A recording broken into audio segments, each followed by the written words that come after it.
সম্মানিত মুসলিম কেরাম, আমরা গত সপ্তাহে আলোচনা করছিলাম সন্তানের অধিকার পিতার মাতার কি কি দায়িত্ব রয়েছে। তার মধ্যে থেকে আমরা 5টা বিষয়ের উপর কথা বলছি গত সপ্তাহ। সেগুলো আমরা বলছি আদান দেওয়া, তারপরে তাকবীর করানো, নবজাতকের বাবাকে স্বাগত জানিয়ে দোয়া করা, এবং শিশুর কান্নাকাটিকে গুরুত্ব দিয়ে এবং আগিয়ে করা। এই 5টি বিষয়ে আমরা আলোচনা করছি। আসলে আলোচনা করতে অনেক আলোচনা পয়েন্ট আকারে করা যায়। সময় যেহেতু কম, একটা বিষয় বেশি দিন রাখাও ঠিক না, বা ভালো লাগে না এক বিষয় বারবার শোনার জন্য। এই জন্য আমরা কয়েকদিনের মধ্যে শেষ করে দেবো সংক্ষেপে। আমরা কয়েকটি কথা বলবো। আজকেও আমরা বলবো সন্তানের অধিকার কি। আমরা গত সপ্তাহে বলেছি যদি একটা ভালো আপনি সন্তান তৈরি করতে পারেন, তাহলে আপনার সন্তান যখন বড় হবে সে অটোমেটিক আপনার খেদমত করবে, আপনাকে বলা লাগবে না। তো ওইরকমভাবে আমাদেরকে তৈরি করতে হবে। গাছ যেমন লাগাবেন ফল তেমন আসবে। গাছ লাগানোর পর আপনি পরিচর্যা যেমন করবেন আপনাকে ফলটাও তেমন দেবে। এই একটা বাক্য যদি আপনারা মনে রাখতে পারেন আর একটা বাক্য যদি আপনি আমল করতে পারেন, তাহলে আপনার জীবনটা সফল হয়ে যাবে। গাছ আপনি যেমন লাগাবেন ফল তেমন আসবে। আপনি যদি সুপারি গাছ লাগান, কখনো সেখান থেকে আপনার নারকেল আসবে না, সুপারি গাছ থেকে সুপারি আসবে। তো আপনি যেমন বিবি তৈরি করবেন, আপনি যেমন বিবি নির্বাচন করবেন, সন্তানের মা যেমন আসবে বা আপনি যেমন হবেন, আপনার ছেলেও সেরকম হওয়ার পার্সেন্টেজ বেশি। কারণ সে আপনার তবিয়ত দেখতেছে, আপনার আচার আচরণ দেখতেছে, আপনার আখলাক দেখতেছে, আপনি কি করতেছেন, আপনি কি বিড়ি খাচ্ছেন না মদ খাচ্ছেন, আপনি কি দাড়ি কাটছেন, এগুলো আপনার সন্তান দেখতেছে। তো সন্তান যখন এগুলো দেখে দেখে বড় হচ্ছে, তখন সেও বড় হয়ে এগুলো করবে। এই জন্য আমাদের উচিত আমরা একটা গাছ লাগাবো, যে গাছ বড় হইলে আমাদেরকে ফল দেবে, যে গাছ বড় হলে আমাদের শরীরের জন্য বা আমাদের মানসিক যে কাজ, যে মানসিক যে চাপ সেটা থাকবে না। ওই গাছ যাতে আমাদের উপকার দেয়, আমরা সেরকম গাছ রোপণ করবো, অর্থাৎ আমরা সেরকম সন্তান গড়ে তুলবো ইনশাআল্লাহ। তো তারপর থেকে আমরা যে বিষয়টা নিয়ে আলোচনা করবো সেটা হলো একটা সন্তানের গুরুত্বপূর্ণ একটা অধিকার, সেটা হলো তার সুন্দর একটা নাম রাখা। আমরা অনেকে নাম রাখি, নামের কোনো ক্যাটাগরি নেই, এটা মুসলিম নাকি এটা বোঝা যাচ্ছে না। আমরা নাম রাখি সাগর, অনেকের নাম সাগর থাকতে পারে, আমি ইয়ে করতেছি না, বলতেছি আর কি সাগর, রিন্টু, মিন্টু, এগুলো কোনো নামে হতে পারে। ইসলাম একটা আদর্শিক ধর্ম, এখানে আপনার সব কিছু একটা অর্থবহ থাকবে। নামের কারণে নামের একটা প্রভাব পড়ে ব্যক্তির উপর, যে নামের একটা সৌন্দর্য আছে। রাসূলুল্লাহ সাল্লাল্লাহু আলাইহি ওয়াসাল্লাম বলেছেন, আব্দুল ইবনে আব্বাস রাদিয়াল্লাহু তাআলা বলেন, তিনি বলেন, ক্বাল ইয়া রাসূলুল্লাহ, সাহাবায়ে কেরাম বলে, হে আল্লাহর রাসূল, ক্বাদ আলিমনা হাক্কাল ওয়ালিদি, আমরা পিতা-মাতার অধিকার জানি, ফামা হাক্কুল ওয়ালিদ, কিন্তু সন্তানের অধিকারটা কি? ক্বাল রাসূলুল্লাহ সাল্লাল্লাহু আলাইহি ওয়াসাল্লাম, আল্লাহ রাসূল সাল্লাল্লাহু আলাইহি ওয়াসাল্লাম তখন বললেন, আইয়ুসিনা ইসমাহু, তুমি তোমাদের সন্তানের একটা সুন্দর নাম রাখবে, ওয়াইয়ুসিনা আদাবাহু, এবং তাকে সুন্দর সুন্দর তরবিয়ত শিক্ষা দিবে, আরো বাংলা শিক্ষা দিবে। একটা সুন্দর নাম রাখবে এবং সুন্দর একটা তরবিয়ত শিক্ষা দিবে। আর ইবনে উমর রাদিয়াল্লাহু তাআলা, হযরত আব্দুল্লাহ ইবনে উমর রাদিয়াল্লাহু তাআলা থেকে বর্ণিত, قال قال رسول الله صلى الله عليه وسلم, আল্লাহ নবী সাল্লাল্লাহু আলাইহি ওয়াসাল্লাম বলেন, আহাব্বুল আসমা'i ইলা আল্লাহ তাআলা আব্দুল্লাহ ওয়া আব্দুর রহমান, আল্লাহ তাআলার নিকট সবচেয়ে পছন্দনীয় নাম হলো আব্দুল্লাহ এবং আব্দুর রহমান। আব্দুল্লাহ এবং আব্দুর রহমান এটা আল্লাহ তাআলার কাছে সবচেয়ে প্রিয়। এখন অনেকের কাছে নাম রাখার জন্য আসে, আসার পর বলে, হুজুরে বলে যে আপনি ওর নাম আব্দুল্লাহ এবং আব্দুর রহমান রাখেন। কয় হুজুর এগুলা পুরো নাম, পূর্ববর্ষ কিছু নির্বাচনের নাম দেন, যত নাম রাখে ইসলামীতে নাম কয়েকগুলো ভালো লাগে, কিন্তু না, এগুলো আপনারা কেন বলেন? হুজুরে তো একটা নাম অর্থবহ দিতেছে। হ্যাঁ, আপনি অন্য নাম দেন, হুজুর আমাকে অন্য নাম দেন, তো অর্থবহ। দুনিয়ার আধুনিক নাম যেগুলোর কোনো অর্থ নাই, এরকম নাম রাখা যাবে না। এখন শুধু আব্দুল্লাহ আব্দুর রহমান নামে রাখবেন, সমাজের সবাই নাম যদি আব্দুল্লাহ আব্দুর রহমান নাম হয়, তাহলে তো একটা ভেড়াচাল হয়ে যায়। মানে এটা বুঝাচ্ছে যে আব্দুল্লাহ আব্দুর রহমান নাম উত্তম, তবে হাদিসের ব্যাখ্যার মধ্যে এসেছে অন্যান্য নাম রাখা যাবে, তবে নামগুলো হবে অর্থবহ। অর্থবহ একটা সুন্দর অর্থ আছে, এটা ইসলামের সাথে সাংঘর্ষিক না, এটা ভালো একটা নাম, সামঞ্জস্যপূর্ণ। আমরা সাহাবায়ে কেরামের নাম রাখতে পারি, আমাদের আম্বিয়ায়ে কেরাম নবীদের নামে রাখতে পারি, আউলিয়ায়ে কেরামের নাম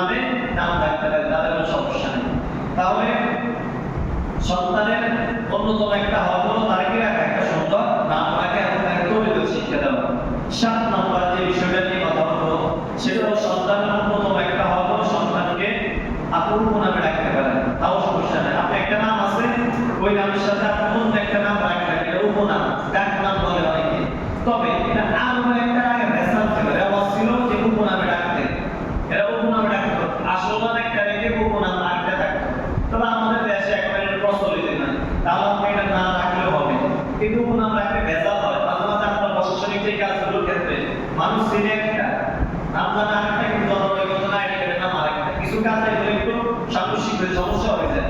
সরকারি কোনো কিছু টাকা তথ্য করার জন্য যদি এলাকায় আসে আপনি ইনকোয়ারি করার জন্য, তখন তোমারা বলে যে এই নামে কেউ আছে কিনা, অনেকে বলে এই নামে সিরি না, অথচ ডাক নাম সবাই আছে। এই জন্য আমাদের উচিত ডাক নাম না রাখাই ভালো, যত সংক্ষেপে আপনি নাম রাখতে পারেন এটা ভালো। কারণ যত নিয়মের আকারের জায়গায় আবশ্যিক হয়ে গেলে একটু সমস্যা হয়ে যাবে বিভিন্ন কাজে। আপনারা যদি পারেন ছোট ছোট নাম রাখবেন, আব্দুল্লাহ, আব্দুর রহমান, আহমদুল্লাহ, মোহাম্মদুল্লাহ, মোহাম্মদ, এরকম নাম রাখতে পারেন। যত ভেজাল কম নাম রাখতে পারেন তত ভালো। একটা নাম রাখবেন, এটাই আপনার কি ভালো পরিচিত থাকবে, এটা আপনার বিভিন্ন কাজে আসবে। তারপরে সন্তান যখন আশ্রে পড়ে যায়, হাঁটার সময় পড়ে যায়, তখন তাকে আপনারা ধরবেন, এটাও তার একটা অধিকার। এখন আপনি হাঁটা শিখাইতেছেন সেটা আলাদা বিষয়, হাঁটা শিখাচ্ছেন না, হাঁটতেছে, তাকে আপনি ধরবেন, সাহস দিবেন, উঠে যাবেন। একবার রাসূলুল্লাহ সাল্লাল্লাহু আলাইহি ওয়াসাল্লাম মসজিদে তিনবারে এরকম খুতবা দিচ্ছিলেন। রাসূল দেখতেছেন দূর থেকে হাসান এবং হুসাইন তার নাতি আল-গাদার সন্তান, ফাতেমার সন্তান, তার নাতি হাসান হুসাইন দূর থেকে আসতেছে, তারা ছোট, তারা আস্তে আস্তে একবার পড়ে যাচ্ছে, আবার উঠছে, আবার পড়ে যাচ্ছে, আবার উঠছে। রাসূল কি করছেন, মিম্বার থেকে নেমে এসে তাদেরকে ধরলেন, তাদেরকে কোলে নিলেন, কোলে নেওয়ার পর আবার তিনি তাদেরকে নিয়ে মিম্বারে বললেন, বসলেন, বসে বাকি খুতবা দিলেন। এখান থেকে একটা মাসালা আছে, সেটা হলো ধরুন আমি আজকে এখানে বসে বা এখানে দাঁড়ায় এই খুতবা দিতেছি, আমি দেখতেছি একটা শিশু এখানে পড়ে যাচ্ছে, অথবা একটা মানুষ এখানে হাঁটতে পারতেছে না, কেউ ধরতেছে না, আমি দেখতেছি, তাহলে আমি এখান থেকে গিয়ে আলোচনা বন্ধ করে ওনাকে বলে এনে যদি আমি রাখতে যাই, তাহলে এটা কোনো অসুবিধা নেই, কোনো অসুবিধা নাই। অনেকে আমরা এটা মনে করবেন না যে হুজুরে গেছে কেন, হুজুর না জায়গা করে, কিন্তু না, এই হাদিস থেকে আমরা এটা প্রমাণ পাই যে এটা কি আছে, জায়েজ আছে। এখন কোন হুজুর যদি তার সন্তানকে নিয়ে এরকম মিম্বারে বসে আলোচনা করে, তাহলে এটাও কি আছে, জায়েজ আছে না? আমরা বিভিন্ন আরো 10টা অনেক জায়গায় দেখি এটা, তাহলে এটা নিয়ে আমাদের কোনো সমস্যা থাকবে না। তারপরে আরেকটা অধিকার হলো, সেটা হলো পোশাক পরিধানে আদব শিক্ষা দিতে হবে, পোশাক পরিধানে আদব শিক্ষা দিতে হবে। এখন আপনি কি পোশাক পরাইতেছেন, আদব কায়দা কিছু নেই। তারপরে ছেলে পোশাক পরিধানের ক্ষেত্রে আদব বলতে গেলে হচ্ছে যে আপনি যখন সে যখন পোশাক পরিধান করে আপনি তাকে যা সেটাতে ডান হাত আগে দেয়, ডান হাত আগে হাতার মধ্যে, এরকম পোশাক পরিধানের ক্ষেত্রে।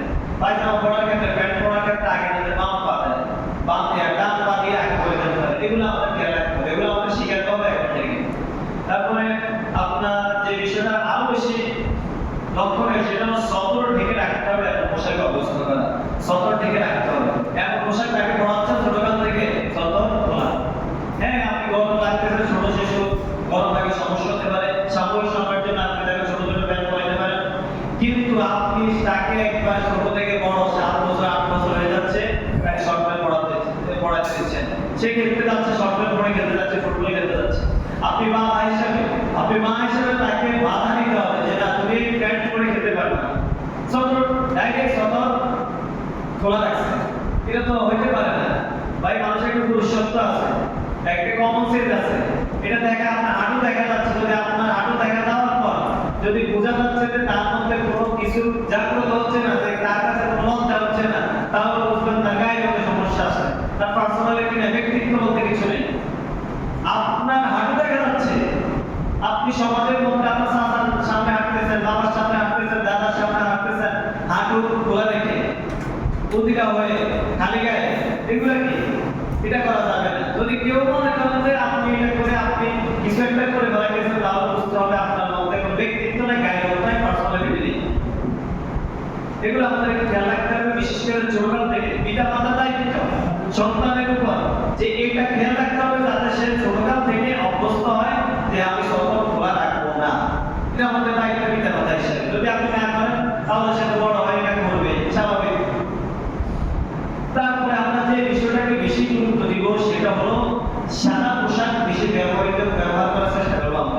বিশেষ করে ছেলেদেরকে, ছোট ছোট ছেলে মেয়ে যারা আছে তাদেরকে সাদা পোশাক, কেন রাসূল বলেছেন সাদা পোশাক এমন একটা পোশাক যে তোমার মরণের কথা স্মরণ করিয়ে দেয়।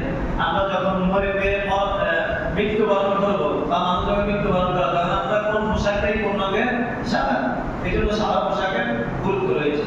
আর গরমের কারণে যতটুকু বোঝা যায় যে সাদা পোশাক পরলে গরমে একটু কম লাগে, সাদা পোশাকের মধ্যে একটা ইয়াস থাকে। তো আমরা চেষ্টা করবো আমাদের সন্তানদেরকে সাদা পোশাক পরিধান করানো বেশি বেশি। তারপর উত্তম পোশাক পরিধান করানোর ক্ষেত্রে এটা খেয়াল রাখতে হবে যে সন্তানের মধ্যে যত অহংকার, দেমাগ, এগুলো কম অপচয় এরকম যাতে না হয়, এটা আমাকে আপনার খেয়াল রাখতে হবে। আপনার সন্তানকে আপনি একটা ভালো একটা জামা কিনে দিচ্ছেন ঈদের সময়, কিন্তু আপনার পাশের ঘরের আরেকটা সন্তান আছে, অন্য আপনার ভাতিজা হইতে পারে, কিন্তু সে আপনার আগে পোশাক পরতে পারে না। আপনি আপনার ছেলেকে কখনো বলবেন যে তোমারটা বেশি দামি, ওটা বেশি কম দামি, এটা আপনি শিখাবেন। বলবেন যে তোমারটাও ভালো, ওটাও ভালো, যতটুকু যেভাবে বোঝানো যায়। তার মতো অহংকার তাতে ঢোকে, সেটা আবার গিয়ে অন্য ঘরে তার চাচাতো ভাই, ছোট ছোট চাচাতো ভাইকে না বলে যে আমার আব্বু আমাকে দামিটা কিনে দিয়েছে, এটা যাতে না হয়। এই অহংকার, এই দেমাগ, এগুলো যাতে আমাদের ছেলেদের মধ্যে না ঢোকে, এগুলো আমাদের খেয়াল রাখতে হবে। তারপরে তার মধ্যে যাতে অপচয় না হয়, এগুলো আপনার খেয়াল রাখতে হবে। আপনার একটা জামার প্রয়োজন নাই, আপনার টাকা পয়সা আছে জানি, আপনার ছেলেও চাচ্ছে না যে আমাকে একটা জামা কিনে দেন, একটা প্যান্ট কিনে দেন, চাচ্ছে না, কিন্তু আপনি কি করতেছেন, তাকে ইচ্ছে করে আরেকটা কিনে দিতেছেন। এটা করবেন না। যদি প্রয়োজন হয় কিনবেন, অতিরিক্ত কিনবেন না, অপচয় করবেন না, কারণ অপচয়কারী শয়তানের ভাই। তারপরে শিশু সন্তান যদি ছেলে হয়, শিশু সন্তান যদি ছেলে হয় তাহলে তাকে রেশমি পোশাক এবং স্বর্ণ পরিধান করাবেন না, রূপা পরিধান করা যায় আছে। আল্লাহ রাসূল সাল্লাল্লাহু আলাইহি ওয়াসাল্লাম বলেছেন উম্মতের পুরুষদের জন্য রেশমি পোশাক এবং স্বর্ণ এটা হারাম, আর নারীদের জন্য এই দুইটা হারাম। এটা আমাদের খেয়াল রাখতে হবে। রেশমি পোশাক এবং স্বর্ণ শিশু সন্তানের গায়ে হাত হিসেবে আমরা দিব না। অনেক সময় বিয়ের সময় আমরা কিন্তু অনেকে দেয়, আন্টি দেয়, বিভিন্ন গিফট করে, যদিও দেয় আপনার কিছু সময় রেখে এটা খুলে ফেলবেন, সবাই খুলে ফেলে, যতটুকু পারেন রেগুলারাইজ করবেন, এগুলো একটু কম ব্যবহার করার চেষ্টা করবেন। আপনাকে দিচ্ছে, আপনার বিয়ে করতে গেছেন, গিফট দিচ্ছে, এটা রেখে দিবেন, আবার এটা পরে আমরা আবার কি বিয়ের বাড়ি যায় বা বোর বাড়ি বাপের বাড়ি যায়, অনেক কিছু করে। যতটুকু পারেন এগুলো আমাদের সমাজ থেকে দূর করতে হবে। গিফট নেওয়া যায়, কোনো সমস্যা নাই, নিতে হবে, বা এটা কোনো জোর জবরদস্তি নেই। যদি আপনাকে এটা আপনি নিবেন, তবে এটা কম ব্যবহার করবেন, যতটুকু পারেন স্যাক্রিফাইস করে চলবেন, ছোট ব্যবহার করবেন। এটা বলে যে পুরুষের জন্য হারাম, রাসূল সাল্লাল্লাহু আলাইহি ওয়াসাল্লাম স্পষ্টভাবে বলেছেন এই কথাটা। তারপর সব কিছু ডান দিক থেকে করা শিক্ষা দিতে হবে ছেলেদেরকে, মেয়েদেরকে, সব কিছু ডান দিক থেকে করা।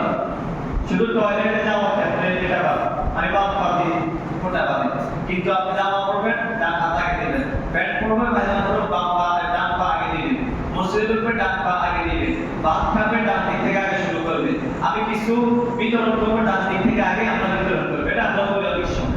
এগুলো আমাদের ছেলেদেরকে, ছেলেদের সামনে আমরা এগুলো করবো, ওরা যখন বাম দিক থেকে কিছু দিবে আপনি বাধা দেবেন, এইভাবে না, এইভাবে করো, এইভাবে করতে করতে আস্তে আস্তে সেগুলো শিখে যাবে। তারপর আমাদেরকে সবচেয়ে যেটা গুরুত্বপূর্ণ বিষয়, সেটা হলো তাদেরকে তাওহীদ শিক্ষা দিতে হবে। সন্তানদেরকে তাওহীদ শিক্ষা দিতে হবে। তাওহীদ শব্দটা একত্ববাদ। আর তাওহীদ কি অনেকে আমরা ছোটবেলা থেকে অনেকে শুনছি, তাওহীদ ঈমান শুনে আসছে, তাওহীদকে আমরা বুঝিয়ে না। তাওহীদ হলো যে আল্লাহর কোন ইবাদত করার ক্ষেত্রে আল্লাহ সংশ্লিষ্ট কোনো কিছুকে আল্লাহর সাথে অন্য কাউকে আপনি অ্যাড করবেন না। বলেন তো নামাজ পড়ি কার জন্য? সবাই বলে নামাজ পড়ি কার জন্য? কিন্তু আমরা যদি মনে করি আমি নামাজ পড়তেছি আল্লাহর জন্য, পাশাপাশি বিশ্বাসের উদ্দেশ্যে একটা সেজদা দিব, এক রাকাত নামাজ পড়ব, এটা কি তাওহীদ হবে? না, এটা হবে কি শিরক। তাওহীদের বিপরীত শিরক। তাওহীদ হলো একত্ববাদ। তাওহীদ অর্থ কি? একত্ববাদ। আর শিরক মানে অংশীদার। এখানে যদি আপনি অংশীদার করেন তাহলে তাওহীদ নষ্ট হয়ে যাবে।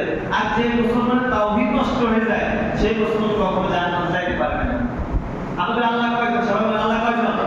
কিন্তু খ্রিস্টানরা মনে করে তাসলিম, তৃপ্তবাদ, আল্লাহ বা ভগবান ঈশ্বরের তিনজন, তিনজনে আল্লাহর কাজ করতে পারে, নাউযুবিল্লাহ। এই জন্য তারা তাওহীদের মধ্যে নাই, তারা কাফের হয়ে গিয়েছে, তাদের স্থান জান্নাতে হবে না।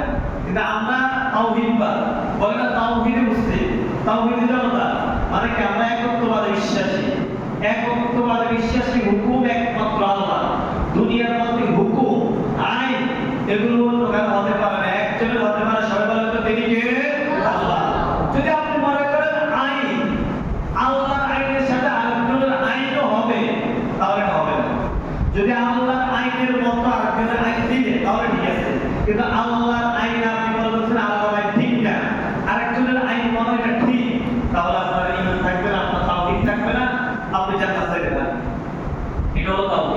ইবাদত করার ক্ষেত্রে একমাত্র আল্লাহ তাআলার উদ্দেশ্যে আমরা ইবাদত করব। এই যে নামাজ পড়তে এসেছি, আমরা অন্য কারোর উদ্দেশ্যে আসি নাই, আমরা আসিছি একমাত্র একজনের উদ্দেশ্যে, তিনি হলেন আল্লাহ। এখন আমি যদি মনে করি না আমি একটু মাজারে যাব, মাজারে গিয়ে দরগায় গিয়ে আল্লাহ তাআলাকে সিজদা করব, মাজারে গিয়ে সিজদা করব, তাহলে তাওহীদ নাই। তো আমাদেরকে এদিকে এই ছেলেদেরকে এগুলো শিখাতে হবে। তাবিজ ব্যবহার ক্ষেত্রে কিছুটা জায়েজ আছে, তাবিজ ব্যবহার ক্ষেত্রে, কিন্তু আপনি যদি মনে করেন যে না এইটাই আল্লাহ তাআলা যেমন সুস্থ করতে পারে, তাবিজ তেমন সুস্থ করতেছে, বা ওই কবিরাজ আমাকে সুস্থ করে দিতেছে, তাহলে আপনি ইমান থাকবেন, তাওহীদ নষ্ট হয়ে যাবে। এগুলো আপনার ছেলেদের সামনে এগুলো করবেন না। ছেলেদেরকে মাজারা নিতে পারে এটুকুই শর্ত, শুধুমাত্র জিয়ারত করার ক্ষেত্রে জিয়ারত শিখাইতে হবে। যদি আপনি দেখতেছেন আপনার ছেলেকে মাজারে নিয়ে গেছেন, কিন্তু ছেলে দেখতেছে এমন দৃশ্য যে মাজারের মধ্যে সিজদা করতেছে, মোমবাতি দিতেছে, হিন্দুরা মাজারে যাচ্ছে, তখন সে যখন এগুলা দেখবে সেগুলা থেকে বড় হবে। যদি আপনি এগুলা দেখেন তাহলে ছেলেদেরকে মাজারে নিবেন না, বাস খোলা কথা। এখানে মাজারের বিরুদ্ধেও কথা না, মাজারের পক্ষেও কথা না, এখানে বাস্তব যেটা বিষয় সেটা, ইসলামের যেটা কথা সেটাই। মাজার খারাপ জিনিস না, মাজার ভালো জিনিস, জিয়ারত করব, আল্লাহ আমাদের সওয়াব দেব, কিন্তু সেখানে কিছু চাওয়া মুনাজাত করতে পারবেন আল্লাহ তাআলার কাছে। তাহলে যে উদ্দেশ্য করে যে উনি আপনাকে কিছু করে দিবে, আপনার সফলতা এনে দিবে, আপনার বিভিন্ন নেক মাকসুদ পূরণ করে দিবে, তাহলে আপনার তাওহীদ নষ্ট, তাওহীদ থাকবে না। তো আমাদের উচিত আমাদের সন্তানদেরকে তাওহীদ শিক্ষা দেওয়া। বিধান একমাত্র আল্লাহ, আল্লাহ তাআলা ছাড়া কোনো ইলাহ নেই, এগুলো আমাদেরকে শিক্ষা দিতে হবে আমাদের সন্তানদেরকে। তারপর ঈমানি তরবিয়ত শিক্ষা দিতে হবে। ঈমানি তরবিয়ত যদি আমরা শিক্ষা না দেই, তাহলে দেখবেন বড় হতে হতে সে একদিন আপনার বিরুদ্ধে কথা বলবে। কারণ আপনি ইসলামিক দল করেন, ছেলে অন্য দল করে, আপনি ইসলামিক দল করে বড় হয়েছেন, কিন্তু আপনার ছেলে ইসলামিক দল করে না, না করার কারণে সে একদিন আপনার বিরুদ্ধে কথা বলবে। তাহলে দল করার কোনো করতে পারতো না, মূল অর্থ হলো সে কি ঈমান শিখছে কিনা। সে ইসলামিক দল না করে সে ঈমান ঠিক রাখে, তাওহীদ ঠিক রাখে, বাস্তব কথা বলে, অন্যায় বিরুদ্ধে কথা বলে, তাহলে ইসলামিক দল করা লাগবে না, সে একদিকে কোনো দল করতে পারে, সমস্যা নেই। তবে আপনার দলত্ব হওয়া যাবে না, দলের ভুল ধরতে হবে। এখন আপনি যদি আপনি ইসলামিক দল করলেন, আপনি নামাজ পড়লেন, আপনি রোজা রাখলেন, আপনি সব কিছু করলেন, কিন্তু আপনার ছেলের আপনি খবর রাখলেন না, তাকে ঈমানি তরবিয়ত শিক্ষা দিলেন না।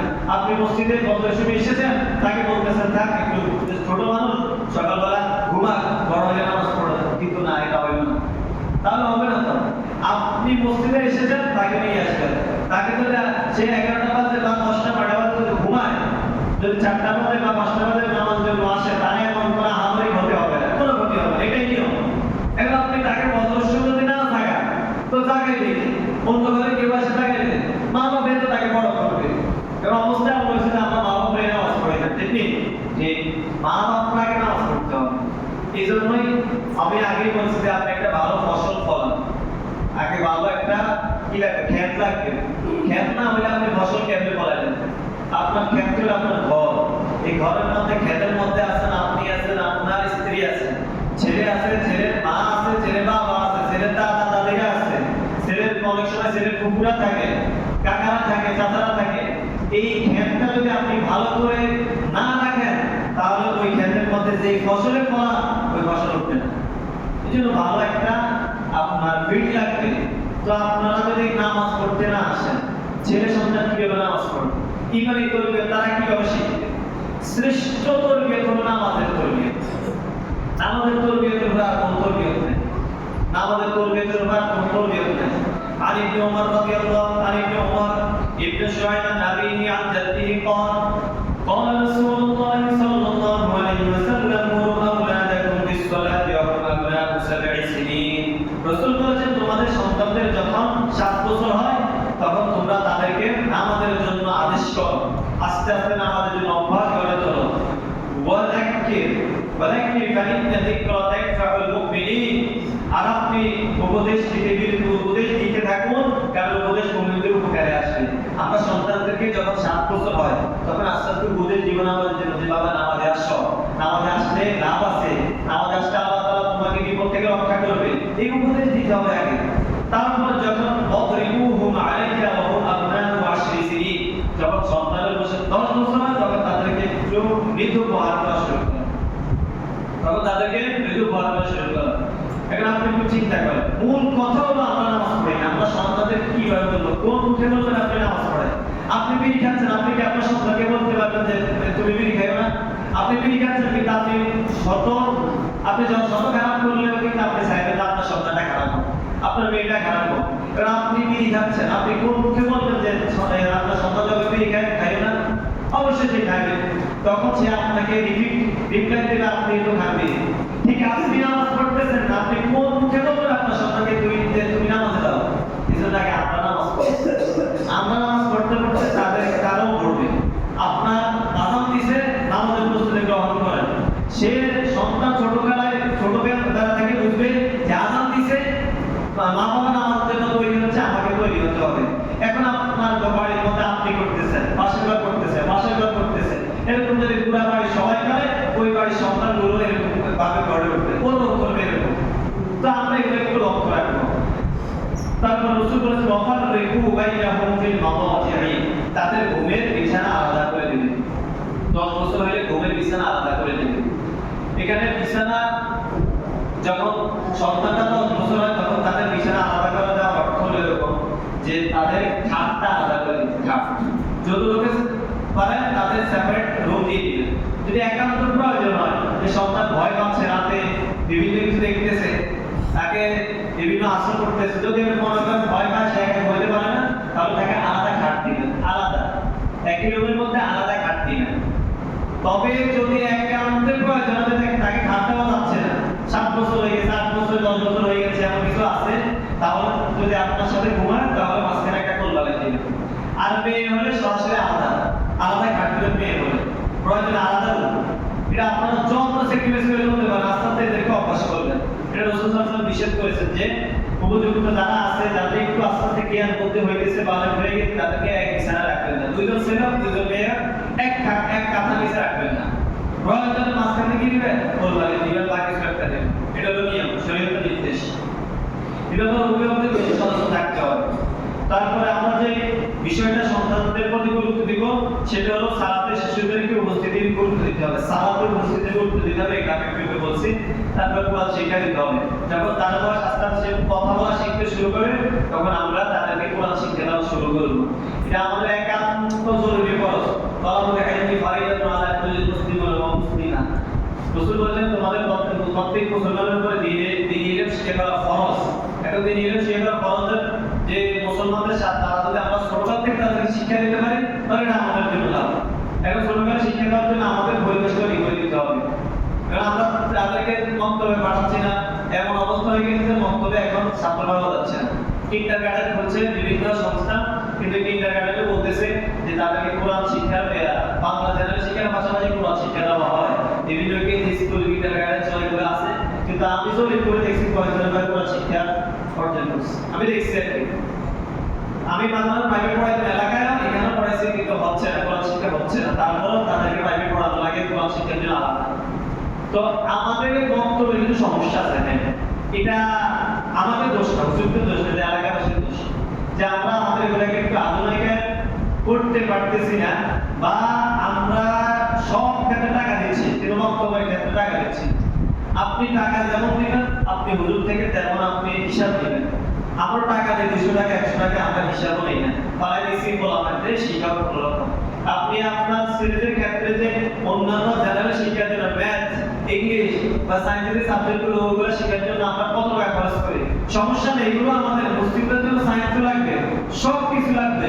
কিন্তু আগে যদি আপনি আপনার সন্তানকে কোরআন শিক্ষা দিতে পারেন, দ্বীনি ইলমে বেসিক দ্বীনি ইলম শিক্ষা দিতে পারেন, তাহলে সে সায়েন্সে পড়ার পরেও, ইঞ্জিনিয়ার হওয়ার পরেও সে দুঃখিত না।